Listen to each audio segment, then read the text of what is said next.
अगर आप ट्रेन के एसी कोच में सफर करते हैं और उसमें मिलने वाली सुविधाओं जैसे तकिया, चादर, कंबल इस्तेमाल करने के बाद अपना मानकर घर ले जाते हैं, तो ऐसा करना अब आपको भारी पड़ सकता है, क्योंकि रेलवे की ओर से तकिया, चादर, कंबल आपको सिर्फ इस्तेमाल करने के लिए दिया जाता है, ना कि इस्तेमाल करने के बाद उससे आप घर ले जाएं। अब ऐसा करना अब आपको भारी पड़ सकता है, क्योंकि रेलवे का सामान चोरी करने के आरोप में आपसे भारी भरकम जुर्माना वसूला जा सकता है। यहाँ तक कि आपको जेल की हवा खानी पड़ सकती है, क्योंकि यात्रियों की इस हरकत की वजह से भारतीय रेलवे को लाखों रुपयों का नुकसान झेलना पड़ रहा है। दरअसल भारतीय रेलवे एसी अटेंडेंट का काम ठेका कंपनियों को देती है और ये कंपनियां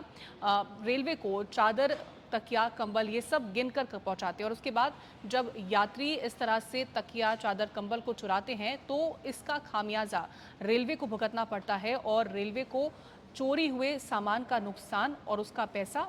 देना पड़ता है। अगर आप भारतीय रेलवे का सामान चोरी करते हुए पकड़े जाते हैं तो आप पर रेलवे प्रॉपर्टी एक्ट 1966 के तहत कड़ी कार्रवाई की जाएगी। रेलवे की प्रॉपर्टी को चुराने या उसको नुकसान पहुंचाने के लिए आपको 5 साल की सजा हो सकती है और इसी के साथ ही आपको आर्थिक दंड भी चुकाना पड़ सकता है।